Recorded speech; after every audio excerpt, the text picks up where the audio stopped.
Yeah, if you ain't talking about that large money, then that conversation ain't at all for me. Too many niggas satisfied with just call money. A new chain, couple bottles at the bar money. We need that. 2 acres for the yard money. Diversified portfolios and bond money. Pull a few strings, that guitar money. Try to run up on me? Nah, money. Getting at it from the AM to the PM. Smooth fat boy, that's adored by your BM. They love it when they see him. We still in the hood, but we on top like the alternators and the GMs. You feeling this? Welcome to G5 Jeff TV. Hit the subscribe button, hit the like button, hit the share button as you come on in. You hear my boy Fast Classic on the intro. Big shout out to him.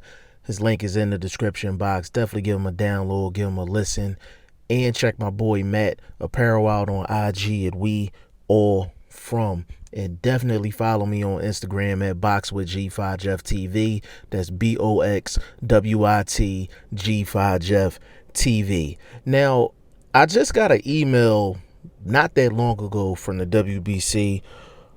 Signed up to their mailing list. You know, whenever they up to their shenanigans, I like to know about it directly from them.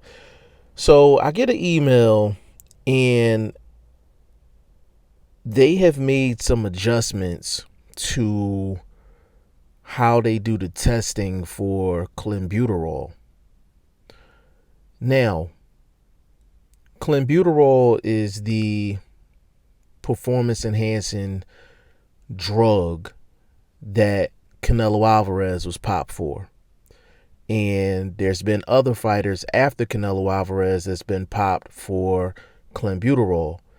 And basically what they're saying, including Canelo at that particular time, is contaminated meat. Now,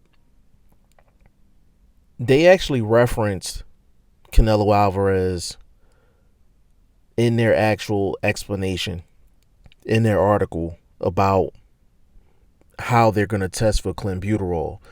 Basically, to make it simple, they're going to allow higher levels of Clenbuterol when they do testing.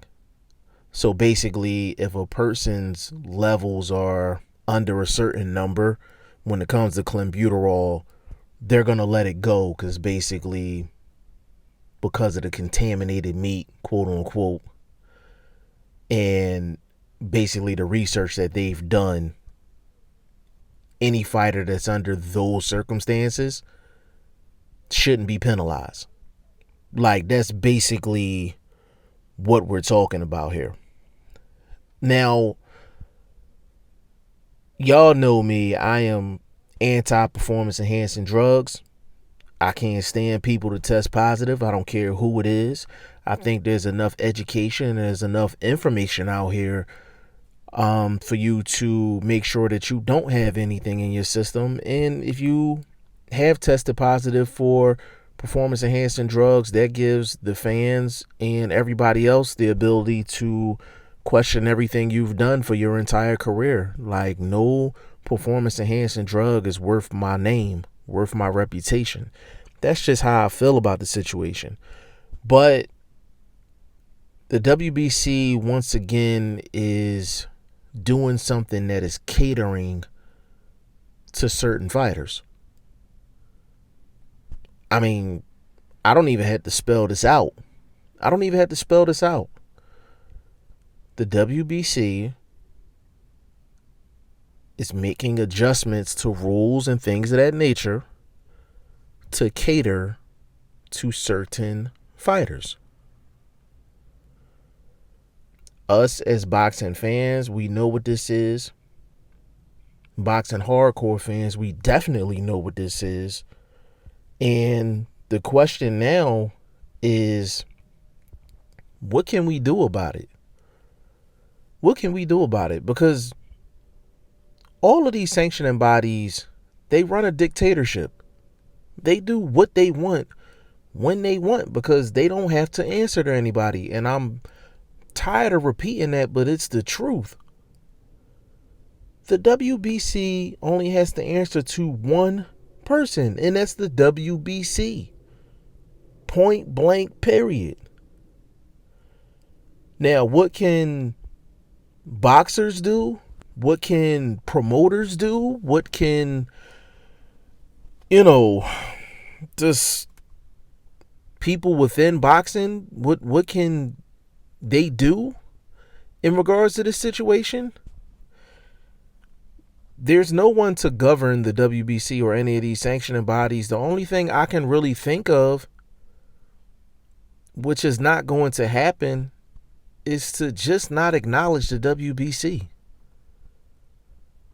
Like, from this whole franchise championship situation to what's going on right now with this whole Clenbuterol situation and how they're going to test for it. I mean, the WBC is out of control. They're out of control. Point blank, period. They're out of control. It's no other way for me to put it.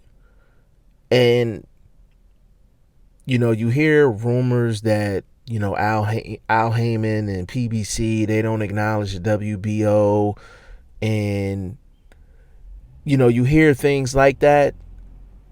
I think collectively, boxing needs to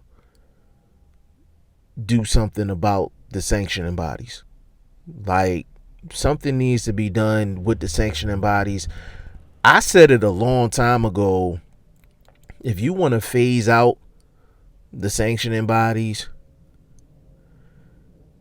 the networks that put on the fights, like, they're semi-promoters in their own right.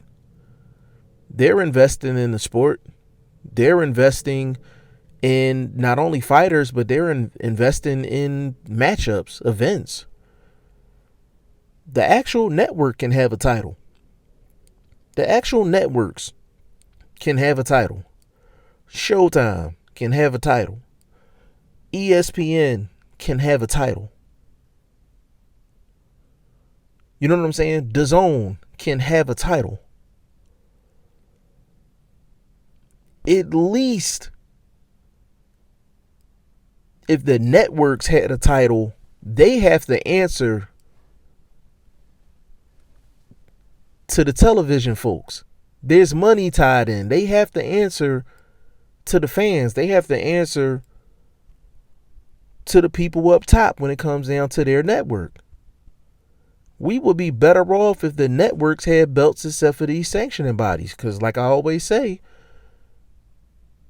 the sanctioning bodies are independent contractors. They don't have to answer to no TV networks.